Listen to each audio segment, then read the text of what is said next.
Pernikahan bukan ide manusia. Pernikahan bukan ide pimpinan gereja. Pernikahan itu ketetapan Allah. Pernikahan itu dimulai dengan kekudusan. Kejadian 1 ayat 27. Allah menciptakan manusia itu menurut gambarnya, menurut gambar Allah diciptakannya dia, laki-laki dan perempuan diciptakannya mereka. Perhatikan baik-baik. Hanya ada 2 jenis kelamin, laki-laki dan perempuan.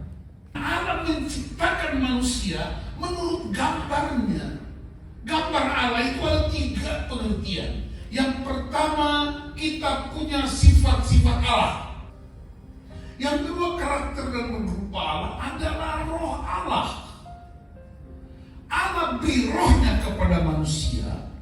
Tujuannya supaya manusia itu menyembah Allah. Karena menyembah Allah berarti manusia itu sedang memutuskan untuk berada di bawah otoritas Tuhan. Pria wanita, suami istri yang suka menyembah Allah, mereka sedang berkata, Tuhan, kami dipimpin, dikendalikan oleh Engkau. Bilang amin. Yang ketiga, gambar dan rupa Allah itu siapa? Yesus Kristus. Yang kedua, ayat 28. Allah memberkati mereka. Mereka itu siapa? Laki-laki dan perempuan. Adam dan Eva, Hawa. Bukan Adam dan Steve. Bukan Adam dan Freddy. Tapi Freddy dan Anita. Prinsip kekudusan yang kedua, Allah memberkati mereka. Katakan, Allah memberkati. Coba, Allah memberkati mereka. Lalu Allah berfirman kepada mereka, berilah cucu dan bertambah banyak. Mereka urutannya. Diberkati dulu Pak Gea, baru bikin anak. Amin Pak Freddy. Diberkati dulu baru bikin anak. Amin Pak Freddy. Kita kekristenan modern sudah punya anak bareng gereja, baru diberkati. Terbalik Pak. Setiap pelanggaran oleh firman Allah akan menghasilkan kekacauan. Tapi Pak, gimana kami waktu menikah udah gak kudus? Sadar bahwa itu salah, sadar kalau itu dosa, dan kita harus kembali minta ampun sama Tuhan. Supaya apa? Anak-anak kita tidak mengulangi kejahatan itu. Diberkati dulu, baru punya anak. Amin Pak ini. Antara amin dan siap lebih kuat mana?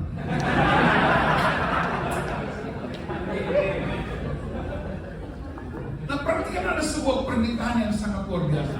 Perhatikan ayatnya, diklik lagi. Kejadian 24 ayat 65. Katanya kepada hamba itu, siapakah laki-laki itu yang berjalan di padang ke arah kita? Jawab hamba itu, dialah tuanku itu. Lalu Ribka mengambil telekungnya dan bertelekunglah ia. Dari jauh Ribka lihat Ishak datang. Dia udah kenal. Lalu Ribka turun dari ontanya. Dia tanya Eliezer, hambanya Abraham, Bang, laki-laki siapa? Oh, itu dia calon suami. Apa yang dilakukan Ribka? Dia mengambil telekungnya dan bertelekung. Baca lihat. Lalu Ribka mengambil telekungnya dan bertelekunglah ia. Tahu telekung? Telekung itu cadar. Wanita-wanita Yahudi kalau ketemu calon suaminya, dia pakai telekung, cadar, sudah di tasnya. Dan wanita Yahudi yang masih gadis-gadis kemanapun selalu bawa telekung. Ketika ketemu calon suami, dia tutup kepalanya, ini telekung. Dia berlutut. Dia kasih kode, aku layak jadi istri. Aku masih gadis. Tuannya telekung. Kita ketemu calon suami bukan telekung, terentang.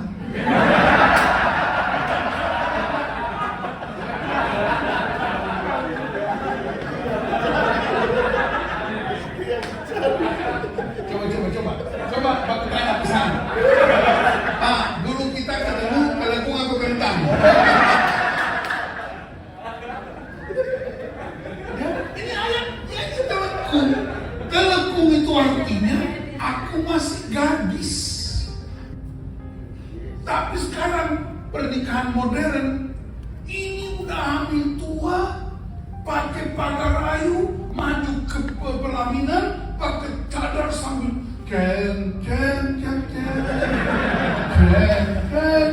Ini nggak ngerti. Telekung itu buat gadis, bukan buat mama yang udah hamil, apalagi janda pula. Udah ompong pula masih pakai telekung. Ini nggak benar ini. Itu sama dengan dia bukan polisi, tapi dia ngaku polisi. Dia pakai baju, dia beli itu pakaian polisi di pasar, lalu dia nakut-nakuti rakyat. Aku polisi palsu. Sama, Anda sedang hamil, Anda sudah janda, naik ke pelaminan kawin ketiga kali karena suami pertama tabrakan, suami kedua itu kabur, suami ketiga dapat polisi yang diserse, langsung ceng.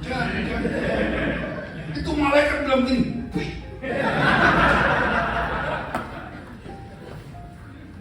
Apa yang mau saya kasih tahu ibu-ibu dengan saya?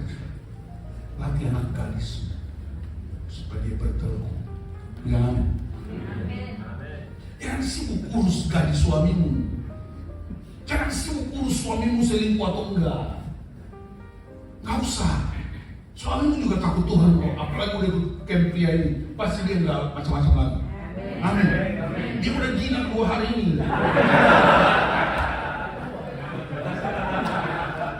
Gak usah terlalu takut dengan suamimu. Tapi yang Anda fokus ialah jika ada anak gadismu, latih dia untuk bertelekung. Itu kebanggaan orang tua. Para pria, Anda boleh sibuk urus negara ini, tapi sediakan waktu latih anak priamu untuk menjaga kekudusan. Supaya waktu mereka masuk di pernikahan, itu kebanggaan pernikahan bukan karena presiden hadir, bukan karena Kapolri hadir, tapi kebanggaannya seorang pria membawa anak gadis. Ini saya kasih contoh ya, Pak Freddy.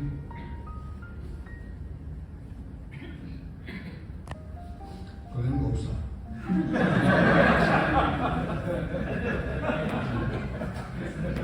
Ini pria calon pengantin, ini nona, ini bapaknya. Ini pesta udah penuh, tamu-tamu undangan orang terhormat.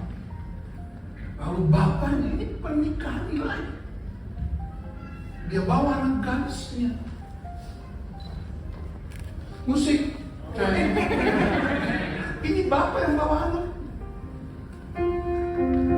Ini bapaknya begitu suka kita bukan karena mau nikah, tapi ini masih bertelekung. Itu kebanggaan bapak. Begitu sampai di depan calon suami, dia bilang begini, anakku masih gadis, dia masih suci, sesuci ketika ibunya melahirkan dia. Aku serahkan dia kepada. Dan seorang hamba Tuhan berkata, aku pelihara dia di kandungan ibunya sampai dia udah dewasa. Aku biayai hidupnya dan aku serahkan kepadamu. Engkau tanya terima bersih. Tapi kalau engkau mau macam-macam dengan dia, engkau akan berhadapan dengan aku. Itu pria. Itu pernikahan lain. Dan ini bapaknya bangga luar biasa. Bukan karena pestanya presiden hadir, tapi anaknya bertelekung. Mari jadi keluarga yang ilahi, anak-anak kita bertelekung. Bilang amin. Amin. Terima kasih. Katakan prinsip kesepadanan. Perhatikan Kejadian 2 ayat 18-23. Tuhan Allah berfirman, tidak baik kalau manusia itu Aku akan menjadikan penolong yang baginya yang sepadan dengan dia. Ini Adam. Tuhan bilang begini, tidak baik kau seperti itu. Aku akan menjadikan penolong yang sepadan. Perhatikan. Tapi ayat 19, Tuhan Allah membentuk dari tanah segala binatang hutan, burung di udara, dibawa semua kepada manusia itu Adam untuk diberi nama kepada segala makhluk yang hidup. Setelah Tuhan bilang tidak baik kau seorang diri, aku akan menjadikan penolong yang sepadan bagimu. Yang Tuhan bawa bukan manusia. Yang Tuhan bawa apa? Binatang-binatang. Sekarang ada dikasih nama binatang. Tuhan yang bawa. Muncul dari sana. Apa? Monyetnya kesana dari sini. Ada yang kasih nama. Dari sana muncul. Babi. Dari sini muncul. Semut. Ini ada buta huruf. Nah, perhatikan ayat 2. Manusia itu memberi nama kepada segala ternak, kepada burung-burung di udara, dan kepada segala binatang hutan. Tetapi baginya sendiri, ia tidak menjumpai penolong yang sepadan dengan dia. Wah, ini ayat Tuhan bilang tidak baik kau seorang diri. Aku akan memberi penolong yang sepadan bagimu. Tapi Tuhan kasih binatang-binatang dan suruh dia kasih nama. Ternyata dia tidak menjumpai penolong yang sepadan dengan dia. Ini artinya apa ini? Banyak pria kalau udah marah istrinya, dia bilang apa? Babi kau. Yang bikin saya heran, siang pagi bilang istri babi, malam tidur peluk babi lagi.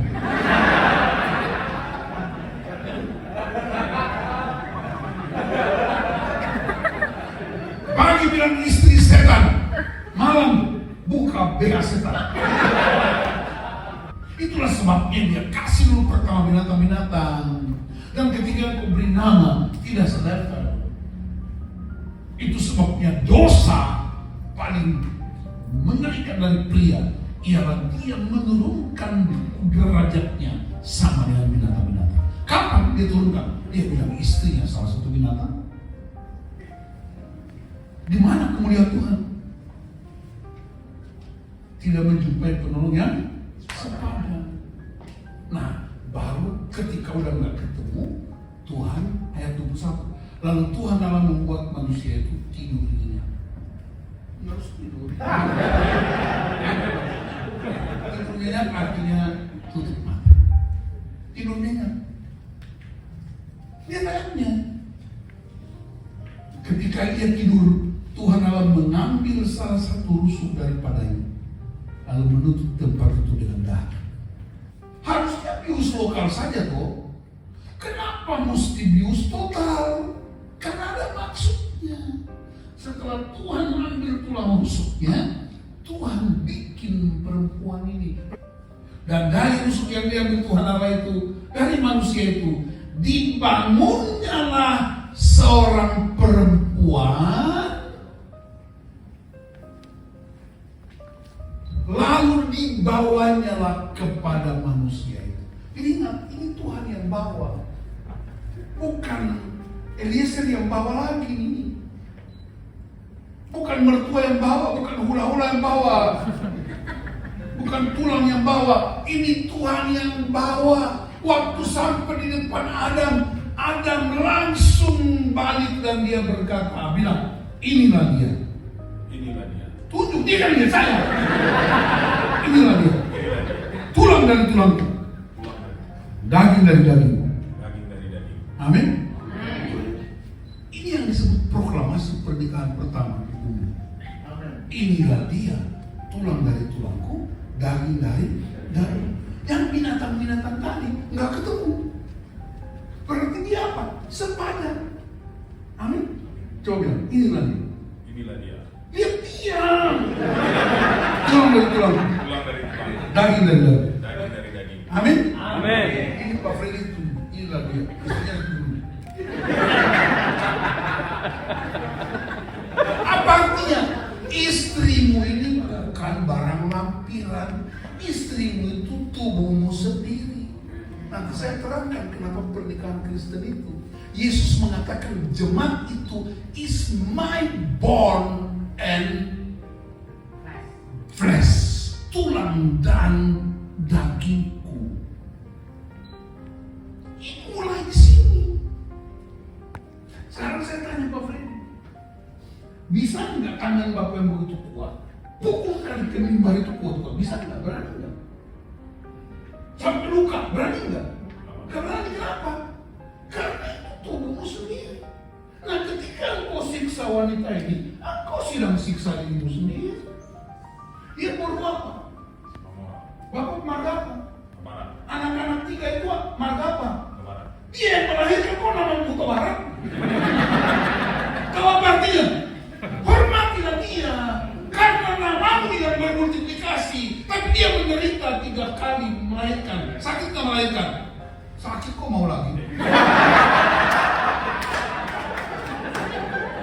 Amin? Amin. Kasih tepuk tangan dulu buat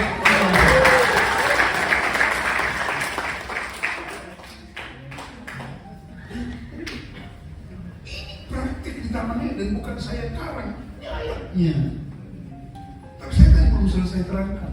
Kenapa Adam disuruh tidur? Kenapa? Karena kalau Adam bangun, buka mata dan lihat Tuhan bikin perempuan, Adam akan tanya, Tuhan bikin apa? Iya, dia tanya. Tuhan bilang, tadi kan aku kasih binatang-binatang, kamu yang kasih nama, kamu yang cocok. Maka aku sekarang bikin yang cocok buat kau. Adam bilang, oh itu buat aku. Betul. Tuhan, kalau itu buat aku, tolong ikut mau.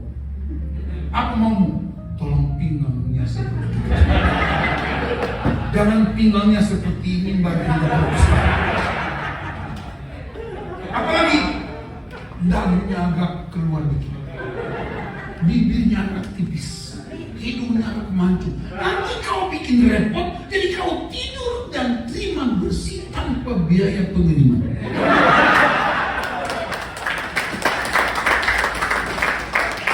Amin.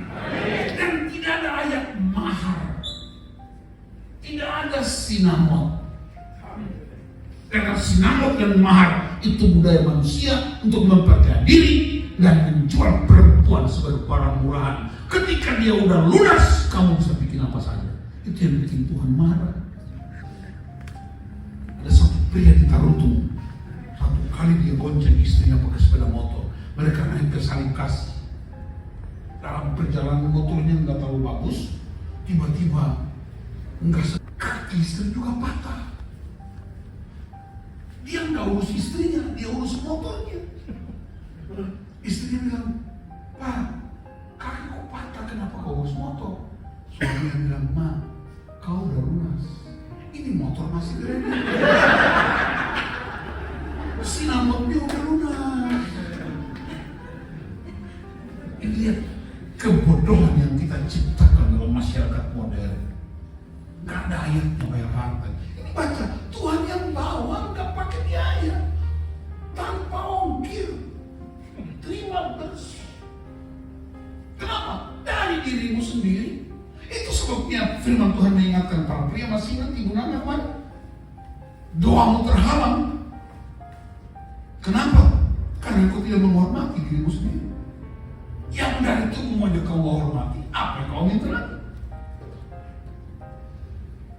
Jadi bapak-bapak dengar baik-baik, istrimu itu bukan barang kiriman paket. Istrimu itu engkau, tubuhmu. Ketika engkau siksa dia, engkau lukai dia, kau yang luka. Akibatnya apa? Anak-anak kita akan luka.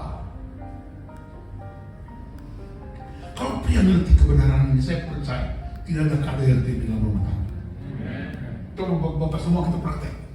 Yang bawa istri, yang tidak bawa istri, yang tunjuk sembarang. Semua. Lalu manusia itu berkata, tunjuk istrimu. Inilah dia. Ulang. Pria berdiri, hadap istrimu. Biar dia duduk aja.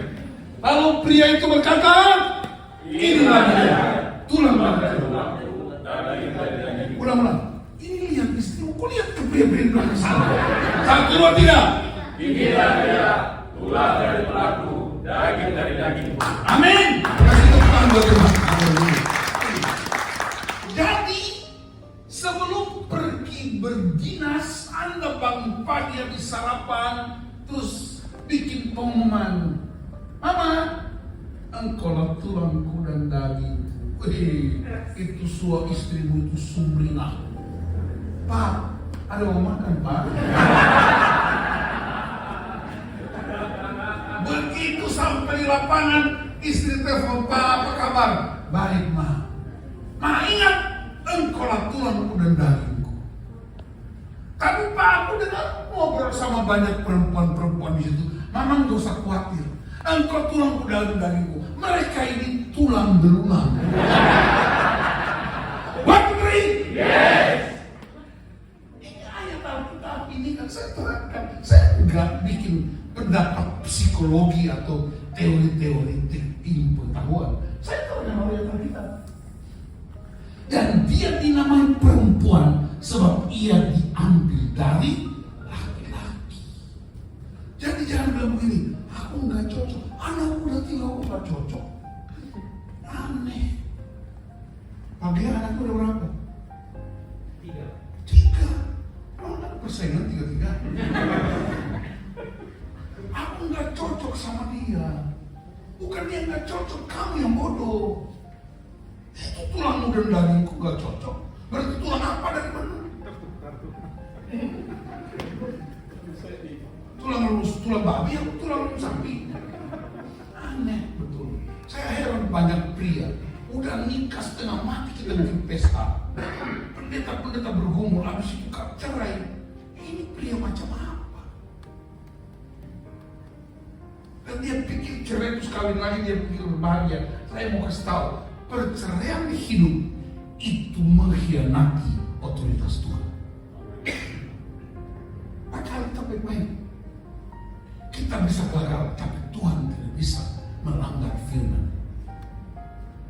Oh iya Pak, tapi dia udah cerai sama istrinya, sekarang dia kawin lagi dengan perempuan baru. Mereka aktif, saya mau kasih tahu itu tipuan iblis. Enggak ada ayatnya Tuhan memberkati orang yang kawin cerai. Makanya sebelum nikah bersiap baik-baik. Ajaran anak kita supaya mereka pilih yang benar, karena itu pernikahan 1 kali sampai selama-lamanya, hanya maut yang memisahkan. Jadi kalau masih hidup salah satu minta cerai, berarti yang minta cerai itu maut, karena maut yang memisahkan. Prinsip yang ketiga, prinsip ikatan. Karena 24. Sebab itu sama-sama.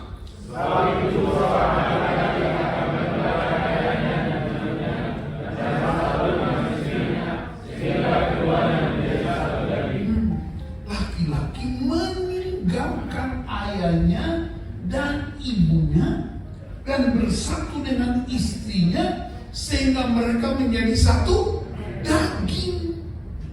Berarti Pak Frankie, Papa dan Mama masih hidup? Mereka masih hidup, puji Tuhan. Tapi ini ikatan terkuat di muka bumi. Bukan lagi sama Mama, karena sama Mama kita nggak bikin keturunan, hanya dengan istri kita bikin keturunan. Ibu meninggalkan ayah dan ibu. Tahu meninggalkan artinya apa? Saya tinggalkan kekanak-kanakan saya. Saya sudah dewasa. Saya membentuk pernikahan baru. Apa artinya? Mama jangan campur aku lagi. Dan Mama nggak usah terlalu sibuk urusanku, karena aku sudah menjadi pasangan yang baru. Suatu ketika Bapak pergi berdua sama istri sama Mama. Mama masih hidup?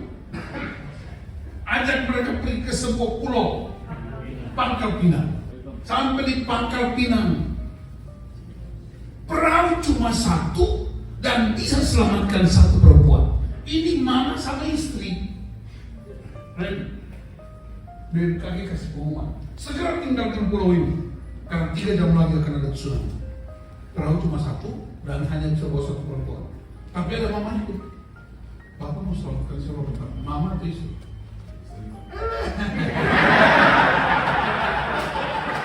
Ini yang disebut pria yang berada di bawah pemerintahan Pontius Pilatus. Pak Franky, selamatkan siapa? Mama atau istri? Nah, istrinya begini.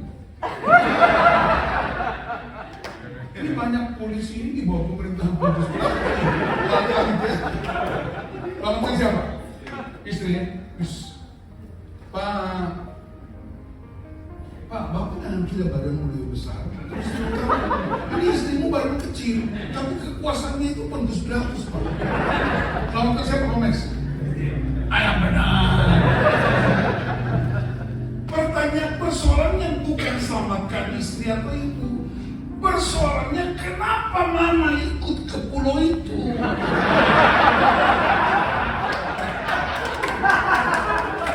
Dia istri mau begini. Kenapa mama ikut?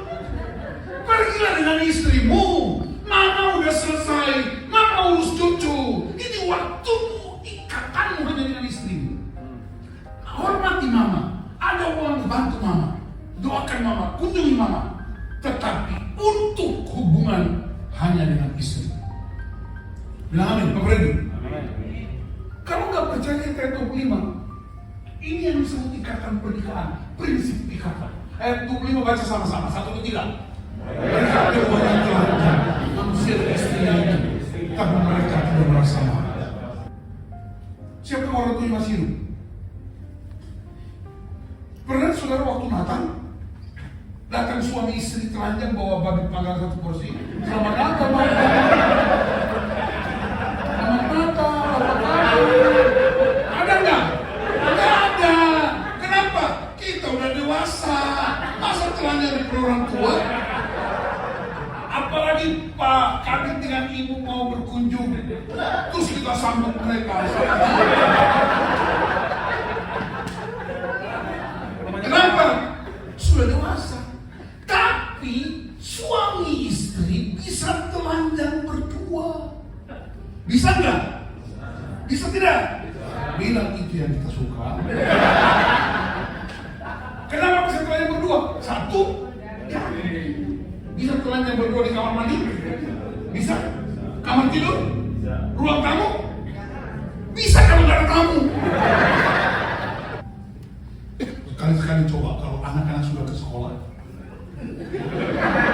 tutup pintu, tutup gorden, kunci pintu, mama sambil masak, sambil telanjang. Papa lagi bersihkan pistol, sambil telanjang. Ada yang bilang begini, geli, telanjang sama perempuan lain gak tahu malu, sama istri sendiri kok malu. Ini ayatnya. Mereka kedua telanjang, manusia dan istrinya itu, tapi mereka tidak merasa malu. Ibu-ibu saya minta tolong bisikin pelan-pelan dia mau kasih kepada suami. Bilang begini, Pak, telanjang sama aku aja. Ayo coba.